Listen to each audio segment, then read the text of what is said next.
Narito ang latest update natin sa nag-iisang Golden Girl, Francine Diaz.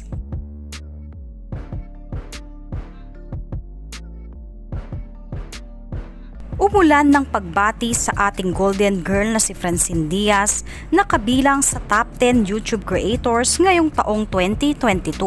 Una sa listahan ay si Jeo Ong, sumunod si Kong TV, Zainab Haraki, Ibana Alawi, Vice Ganda, Von Ordona Vlogs, Doc Willie Ong, Pugong Biyahero at rank 9 ang ating Golden Girl na si Francine Diaz at pang-10 ay si Small Laude. Kabilang din ang muli MV ni Ace Vanzuelo na ginampanan ni na Francine Diaz at Seth Fedelin at nasa top 3 sa trending music videos. Sa ngayon may 1.94 million subscribers na si Francine Diaz sa kanyang YouTube.